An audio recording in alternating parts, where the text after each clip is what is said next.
হতো তবে ছিল না তো কোনো কথা। মৃত্যু সে তো মৃত্যু নয়, মৃত্যু হলো আরেক নতুন জীবনের সূচনা। আমরা কেউ দুনিয়ার জিন্দেগিতে চিরদিন থাকবো না, চিরদিন এই দুনিয়ার জমিনে আমরা থাকবো না। কেউ থাকবে না, আমাদের পূর্বপুরুষরাও থাকে নাই, আমরাও সামনের জিন্দেগিতে থাকবো না, একদিন চলে যাব।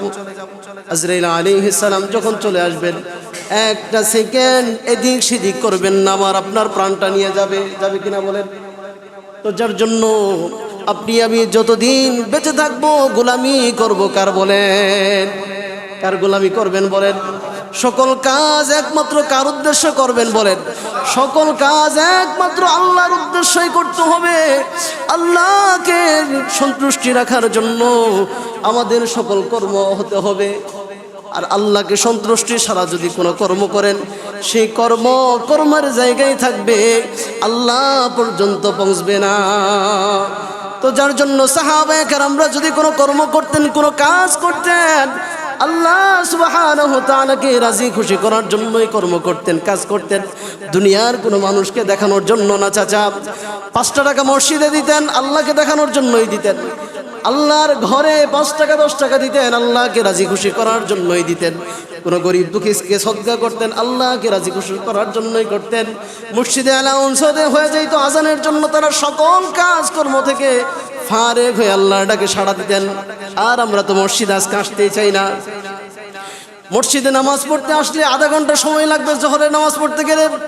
এই আধা ঘন্টা সময়, 30 মিনিট সময় আমি অনেক কাজ করতে পারবো। এই সময়ের দিকে লক্ষ্য করে আমরা জোহরের নামাজে আসি না। মিথ্যা কথা বলতেছি বলেন? অথচ না না না, সাহাবায়ে কেরামরা যে কোনো কর্ম করত একমাত্র আল্লাহ সুবহানাহু ওয়া তাআলাকে দেখানোর জন্যই করত। তাদের সকল সয় সম্পদ বিলীন করে দিত একমাত্র আল্লাহকে সন্তুষ্টি রাখার জন্য। সকল কাজ কর্ম করত একমাত্র আল্লাহকে দেখার জন্য।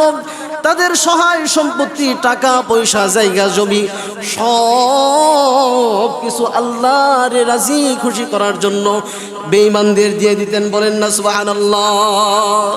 হযরত সুহাইব রুমি রাদিয়াল্লাহু তাআলা আনহু, হযরত সুহাইব রুমি রাদিয়াল্লাহু তাআলা আনহু মক্কায় বসবাস করেন। হযরত সুহাইব রুমি রাদিয়াল্লাহু তাআলা আনহু তিনি মদিনায় রওনা করেছেন, সওয়ারির উপর আরোহণ করে মদিনায় রওনা করেছেন। প্রতিমধ্যে নাফরমান বেঈমানদের বাধা, বেঈমানরা ঘেরাও করেছে, রাস্তা ব্লক করে দিয়েছে, যাইতে দিবে না। হযরত সুহাইব ইবনে রুমি রাদিয়াল্লাহু তাআলা আনহুকে মদিনায় যাইতে দিবে না, মদিনায় যাইতে দিবে না, তার রাস্তা ব্লক করে দিয়েছে বেঈমানের দলরা। হযরত সুহাইব রুমি রাদিয়াল্লাহু তাআলা আনহু তার তনির থেকে তীর বের করলেন। তীর বের করে বললেন, এ রে বেঈমানের দল, এরে বেঈমানের দল, তোমরা শুনে রাখো, তোমরা যদি আমাকে হত্যা করার চেষ্টা করো, বরঞ্চ হত্যা করতে পারবে না যতক্ষণ পর্যন্ত আমার তুনিরের মধ্যে তীর থাকবে, ততক্ষণ পর্যন্ত তোমরা আমাকে হত্যা করতে পারবে না, হত্যা করতে পারবে না। বরঞ্চ যতক্ষণ পর্যন্ত তীর থাকবে তোমরা একটাও বাঁচতে পারবে না। বলেন না সুবহানাল্লাহ। তোমরা একটাও বাঁচতে পারবে না, আমার তুনির থেকে তীর শেষ হয়ে যাবে। আমার হাতে যতক্ষণ পর্যন্ত তলোয়ার থাকবে, শুধু সফরের সঙ্গে ছিল তীর আর তলোয়ার আর সোয়ারি। বলেন না সুবহানাল্লাহ। সকল জায়গা জমি সহায় সম্পত্তি বেঈমানদের দিয়ে দিছে। হযরত সুহাইব রুমি রাদিয়াল্লাহু তাআলা আনহু বললেন, তোমরা ভালো করে জানো আমি একজন দক্ষ তীরন্দাজ, আমার হাত থেকে কেউ রেহাই পাইবে না। বরঞ্চ আমি তোমাদেরকে একটা অফার দেই, শোনো, আমি তোমাদেরকে একটা অফার দেই, তোমরা শোনো। আমার যত সহায় সম্পত্তি, টাকা পয়সা, অর্থ সম্পদ, আমার যত জায়গা জমি ছিল সব কিছু মক্কার জমিনে রেখে এসেছি। যাও তোমরা সেগুলা তোমাদের দখলে নাও, আর আমার রাস্তা এখান থেকে ক্লিয়ার করে দাও। বলেন না সুবহানাল্লাহ।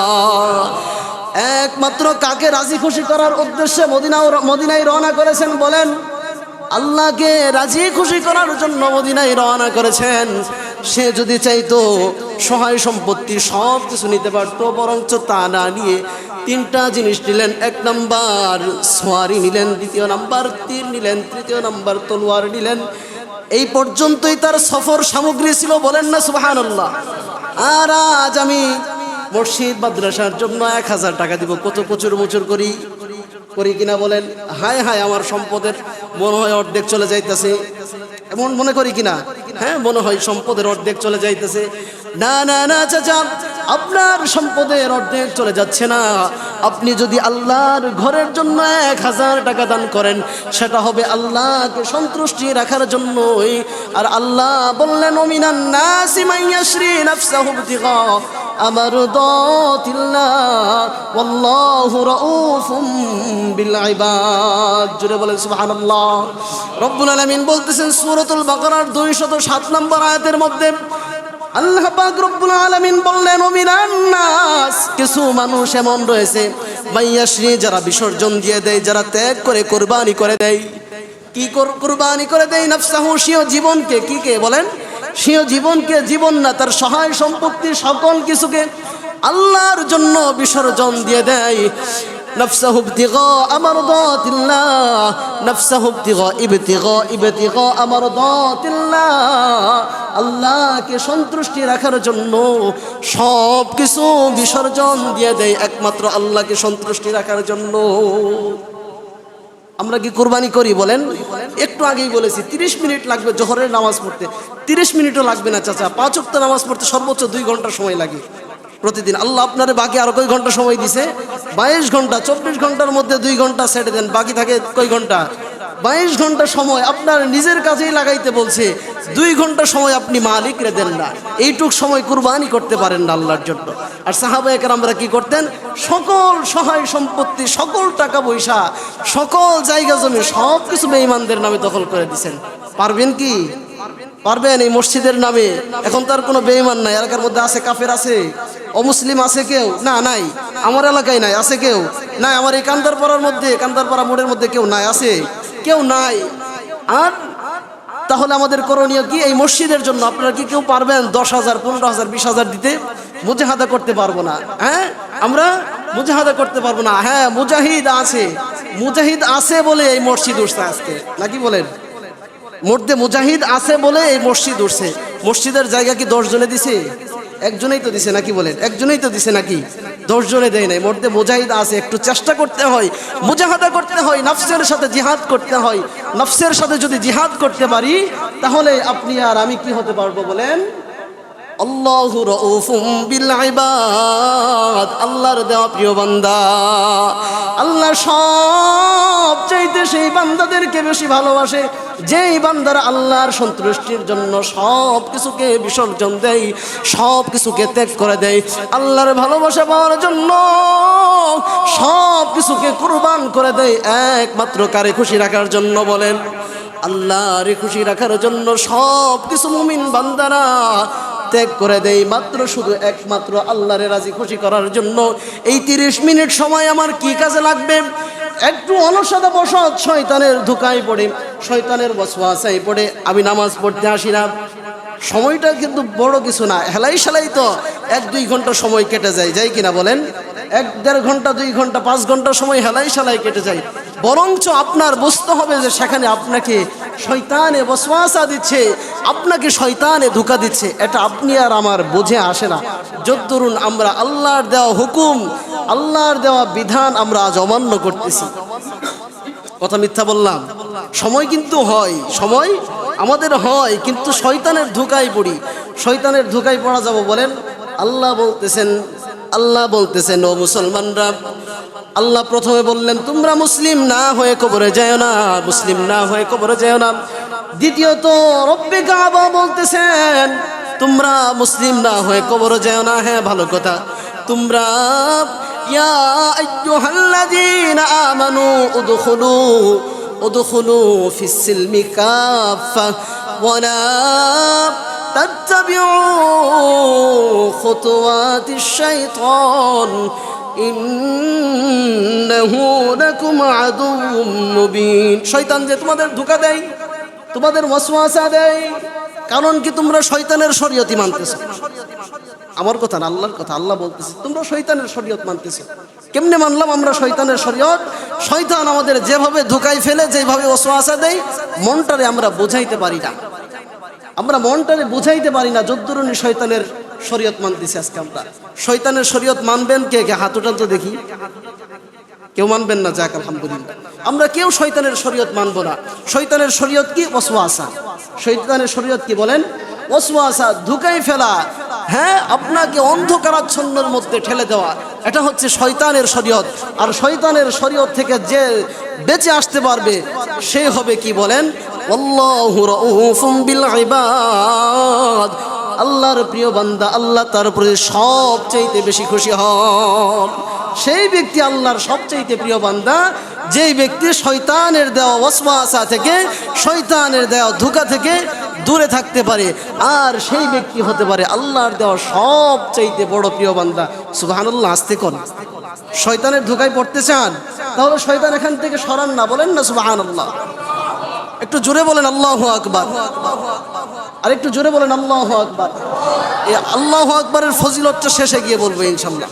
আল্লাহু আকবার যে বলাইলাম আপনাদের, বললেন কষ্ট করে, এর ফজিলতটা শেষে গিয়ে বলবো। তো যাই হোক, রব্বুল আলামিন বললেন সূরাতুল বাকারার 7 গেল 8 নম্বর আয়াতের মধ্যে আল্লাহ বললেন, ইয়া আইয়ুহাল্লাযীনা আমানু, হে মুমিনগণ, তোমরা যারা ঈমান এনেছো, তোমরা যারা ঈমান এনেছো, উদখুলু, তোমরা দাখিল হও, প্রবেশ করো, ফিসসিলমি কাফা, ইসলামের মধ্যে কাফা, পরিপূর্ণ রূপে, বলেন না সুবহানাল্লাহ। আল্লাহ কত সুন্দর রাস্তা আমাদের জন্য বাতলিয়ে দিচ্ছেন, কত সুন্দর সিস্টেম আপনি আমার জন্য বাতলিয়ে দিচ্ছেন। আল্লাহ পরীক্ষার হলও করে দিলেন এবং কি প্রশ্নপত্র আউট করে দিলেন। একটু সুবহানাল্লাহ বলবেন না? আমাদের স্যাররা, টিচাররা যখন আমাদের পরীক্ষা নেই, প্রশ্নপত্র কিন্তু পরীক্ষার আগে ফাঁস করে দেয় নাই। প্রশ্নপত্র কি আগে আউট করে দেয়?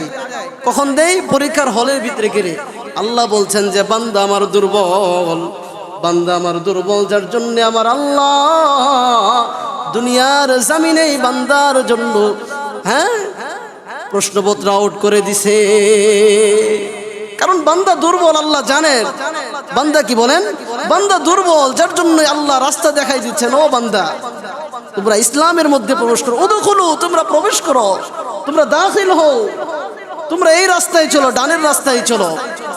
দেখবেন যে যে যাকে সব চাইতে বেশি ভালোবাসে, সে তাকে সঠিক রাস্তা দেখানোর জন্যই চিন্তা ভাবনা করে, নাকি বলেন?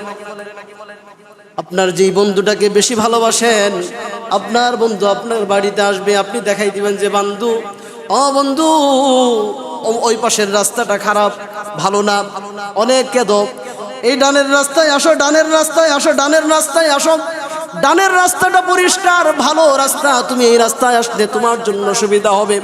তদ্রূপ মহান আল্লাহ পাক রব্বুল আলামিন বললেন, মহান আল্লাহ পাক রব্বুল আলামিন বললেন, রে বান্দা, উদখুলু ফিসসিলমি, ইসলাম নামক যে ধর্মটা, সেটা হলো সবচেয়ে একটা সুন্দর ধর্ম, সুন্দর রাস্তা, ভালো রাস্তা, ডানের রাস্তা।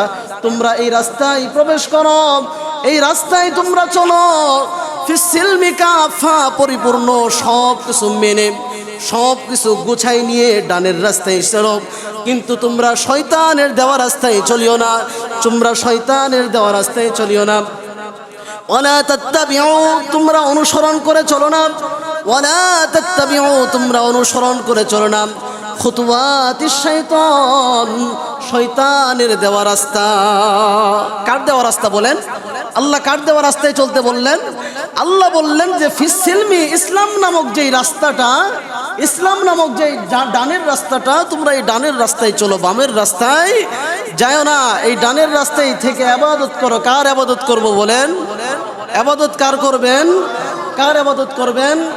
আল্লাহ স্বয়ং তার হাবিব রে সর্বপ্রথম এই কথা বললেন যে ফিসসিলমি কাফা, ও হাবিব আমার, মুমিনদেরকে বলে দেন, যারা ঈমান আনছে, যারা ঈমান আনছে তাদেরকে আপনি ডানের রাস্তায় চলতে বলেন। কোন রাস্তায় বলেন? কোন রাস্তায় চলতে বলেছেন? তাদেরকে ডানের রাস্তায় চলতে বলেন। ও হাবিব আমার, আপনিও ডানের রাস্তায় চলেন। কাকে বললেন? কাকে ইবাদত করতে বললেন? আগে আল্লাহর হাবিব সাল্লাল্লাহু আলাইহি ওয়াসাল্লামকে সর্বপ্রথম ডানের রাস্তায় চলতে বললেন, অর্থাৎ নামাজ পড়তে বললেন, কোরআন পড়তে বললেন, রোজা রাখতে বললেন, শরীয়তের বিধিবিধানগুলো সর্বপ্রথম আল্লাহর হাবিবকে করতে বললেন, নাকি বলেন? এই কাজগুলো কাকে করতে বললেন? ইবাদত কাকে করতে বললেন? নামাজ কাকে পড়তে বললেন? আল্লাহর হাবিবকে। আল্লাহর হাবিবকে বললেন, ও হাবিব, আপনার ইবাদত করা লাগবে। ইবাদত, ইবাদত কি বলেন? ইবাদত করা লাগবে, ইবাদত, নামাজ পড়তে হবে। মাফ নাই, কি নাই বলেন? মাফ নাই। আপনার আর আমার এলাকায় যদি কোনো পীর এসে কয়, আপনার আর আমার এলাকায় যদি কোনো পীর আইসা কয় যে আমি ইবাদতের সকল ক্লাস পাশ করে ফেলছি, কি কয়? আমি ইবাদতের সকল ক্লাস পাশ করে ফেলছি, নামাজ নাই, রোজা নাই, ওযু নাই, গোসল নাই, পবিত্রতা নাই, এই পীরে কি কয়? কি কয়? ইবাদতের ক্লাস পাশ করে ফেলছে। সে ভণ্ড ছাড়া কিছু বলেন, আপনি কি বলবেন? এটা টাটকা ভণ্ড, বাটপার, তার পিছে যাওয়া যাবে? এলাকার মধ্যে আইসে কিছু মুরিদ বানাই, কিছু মুরিদ বানাই, বানানোর পর কয়, এই বেটা ওই তোর বউরে নিয়ে আয়, তুই মুরিদ হইলি তোর বউরে মুরিদ বানাবি না? কি কয়? ওই তুই মুরিদ হইছস, তোর বউরে মুরিদ বানাবি না? তোর বউরে নিয়ে আয়। ওই পিসাব হুজুর মুরিদে কয়, ওই পিসাব হুজুর আমি মুরিদ হইছি ভালো কথা, আমি বেটা মানুষ, আমার বউরে কেমনে নিয়ে আসি? তুই দোপ বেটা, তুই মুরিদ হইছস, তোরে চিনে রাখছি, তোর বউরে যদি আমার মুরিদ না বানাস, তোর বউরে কেমনে চিনে রাখবো? কি কয়? তোর বউরে যদি মুরিদ না বানাস, তোর বউরে কেমনে চিনে রাখবো? বলেন না নাউজুবিল্লাহ। ওই পীরসাহ হুজুর, পীরসাহ হুজুর এখন উলামায়ে কেরামরা মসজিদের মধ্যে বয়ান করে, বিভিন্ন জায়গায় বয়ান করে কয় যে বেগানা নারী অপর পুরুষের সামনে যাওয়া হলো। দোপ বেড়া, তোর বউ যখন আমার কাছে আসবে, যখন আমার কাছে আসবে, তখন সে যখন আমার কাছে এসে রুহানি সন্তান, আমার কাছে এসে মুরিদ দিবে, সে তখন আমার রুহানি সন্তান হয়ে যাবে। বলেন নাউজুবিল্লাহ। আচ্ছা আপনি যদি বলেন রাস্তায় গিয়ে যত মেয়ে আছে সকলটাই যদি বলেন যে তোমরা সবাই আমার মেয়ে, সবাই আমার সামনে আসা যাবে, এটা কি শরীয়ত মানবে? এটা শরীয়ত মানবে? বলেন, বুঝে থাকলে বলেন শরীয়ত মানবে এটা? এই বেটা কি কয়? ওই তোর বউরে নিয়ে আয়, আমার কাছে মুরিদ বানা, তোর বউরে চিনা রাখি। আচ্ছা সে যে বলল যে তার বউরে চিনে রাখবে, তার বউ তার মেয়া হয়ে যাবে, রুহানি সন্তান, এটা কি সম্ভব? বলেন, এটা কি সম্ভব? একজন মেয়ে অপর মেয়ে, বেগানা মেয়ে, তার কখনো কি মেয়ে হতে পারে? মেয়ে সমতুল্য হতে পারে? বলেন মেয়ে সমতুল্য হতে পারে? এটা টাটকা বাটপারি আর ভণ্ডামি না? এটা টাটকা বাটপারি আর ভণ্ডামি ছাড়া কোনো কিছু? বলেন, সে মুরিদ বানাই রাখবে, মুরিদ বানাই কি করবে? সে জান্নাতে নিয়ে যাবে, চিনে রাখতেছে। বলেন না নাউজুবিল্লাহ। অথচ আল্লাহর নবীর চাইতে দুনিয়ার জামিনে বড় কোনো পীর নাই, আছে বলেন? আর আল্লাহর নবীরে আল্লাহ স্বয়ং বললেন যে ইবাদত করা লাগবে, ইবাদত করা লাগবে, ইবাদত করা লাগবে, মাফ নাই। কে বলছে? বলেন আল্লাহর নবীর আল্লাহ বলছেন যে ও নবী আমার, ইবাদত করা লাগবে, ইবাদত করা লাগবে, মাফ নাই, মাফ নাই, মাফ নাই, আপনার জন্য মাফ নাই। আর আল্লাহর নবী স্বয়ং নিজে তার মেয়ে ফাতেমাতুজ জোহরা রাদিয়াল্লাহু তাআলা আনহারে বললেন, ও মা ফাতেমা, ইয়া ফাতেমাতু, ইয়া ফাতিমাতু আনকিদি নফসাকি মিনান নার। আল্লাহর নবী সরকার দু আলম তার মেয়েকে বললেন, ইয়া ফাতিমাতু, হে আমার কলিজার টুকরো মেয়ে, তুমি যদি তোমার বদ আমলের কারণে জাহান্নামী হয়ে যাও, আমি কিন্তু তোমাকে জাহান্নাম থেকে রক্ষা করতে পারবো না। জোরে বলেন আল্লাহু আকবার। আল্লাহর নবী যেই জায়গায় বললেন যে ফাতেমা, তুমি যদি তোমার বদ আমলের কারণে জাহান্নামী হয়ে যাও, আমি কিন্তু তোমাকে জাহান্নাম থেকে বাঁচিয়ে জান্নাতি করতে পারবো না। আর যদি কোনো বাটবার এসে আপনারে কয় যে তোর বউরে নিয়ে আয়, যে তোর বউরে আমার কাছে মুরিদ বানায়, চিনা রাখি, সেই দিন জান্নাতে নিয়ে যাওয়ার জন্য কেমন করে তোর বউরে চিনবো, এই কথা যদি কয়, সে বাটপার ছাড়া কোনো কিছু। বেড়া ময়রে দেখবো, ময়রে দেখার পর মালিক ফেরেশতা কবরের মধ্যে বাইরে লঙ্গি গিট্টু খুলবে। বলেন না নাউজুবিল্লাহ।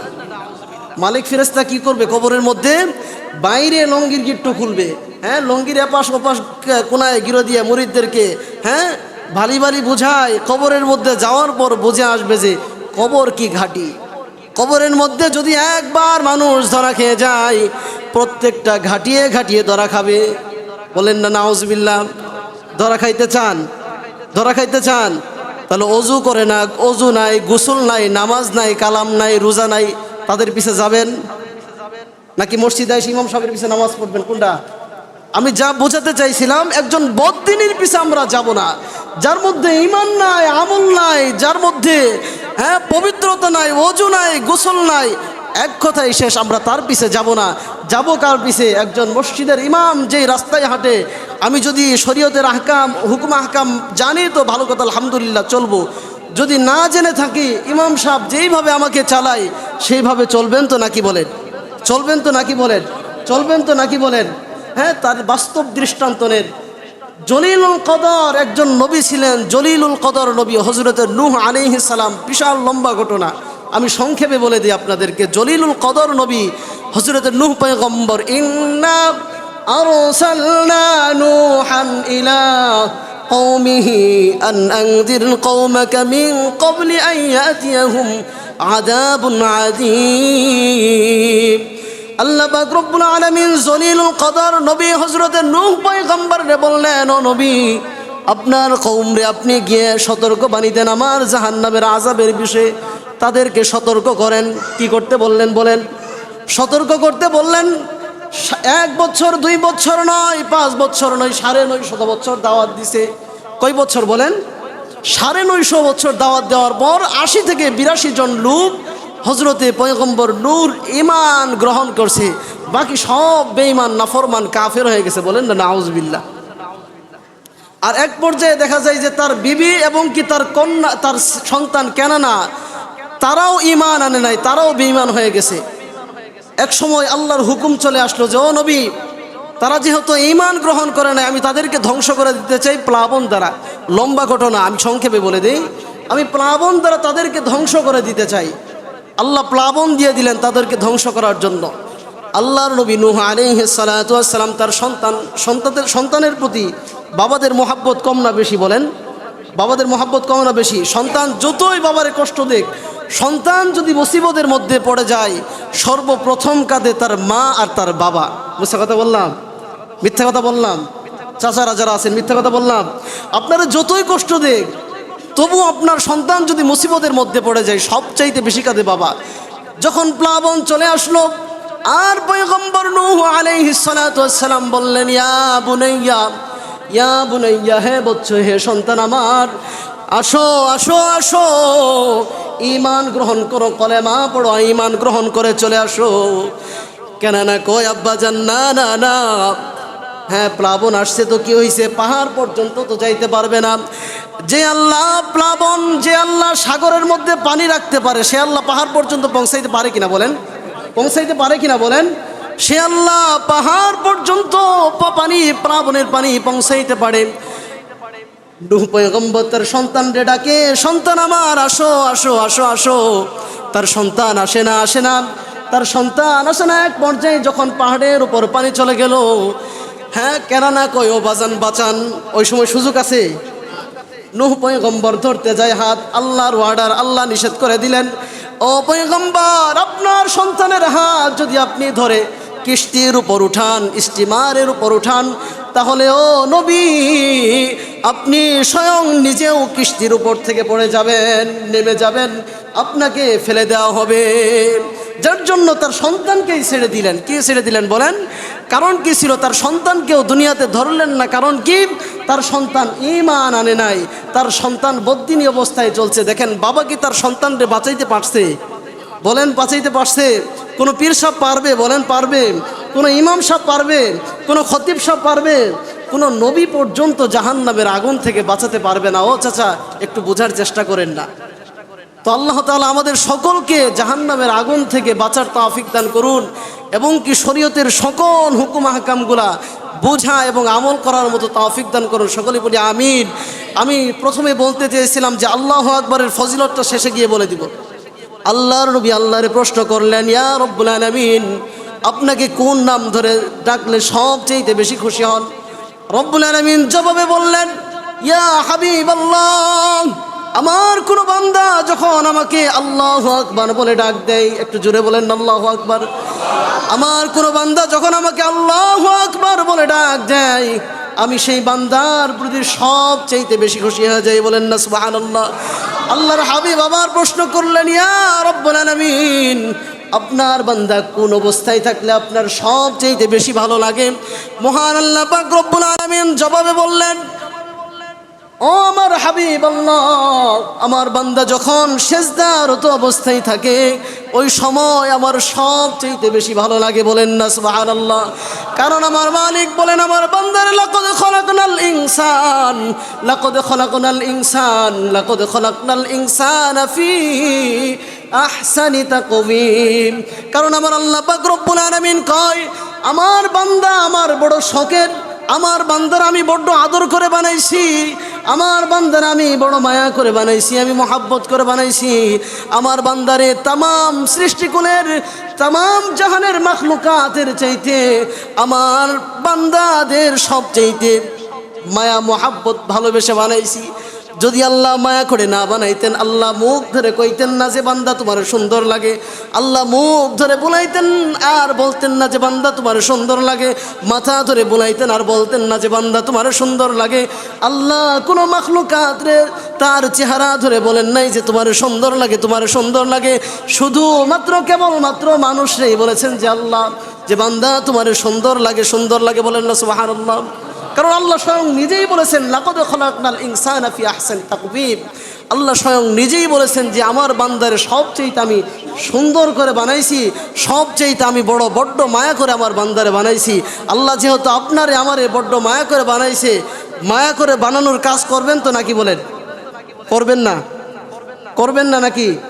মুরিদ নিবেন অজু গোসল ছাড়া পীর সাহেবের কাছে নাকি? তাহলে নামাজ তো মিলেই কিন্তু আছে, সকল পীর কিন্তু এক না। ভালো যে পীর তার পিছেই যাবেন। হ্যাঁ, পীর মানতে হবে, পীর না মানলে শরীয়ত কেমনে বুঝবেন? শরীয়ত বুঝতে হবে তো নাকি? বলেন শরীয়ত বুঝতে হবে।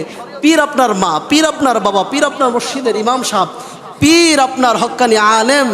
যে ওযু গোসল নাই সে আপনার কখনো, আমার কখনো পীর হইতে পারে? যারা কথা বলেন না তাদের হইতে পারে নাকি? পীর হইতে পারে? পীর হইতে পারে? অজু গোসল ছাড়া পীর নাই, নামাজ রোজা ছাড়া পীর আছে? বলেন শরীয়তের 5টা হুকুম, এই 5টা না মানলে সে পীর হইতে পারে? বলেন সে পীর হইতে পারে?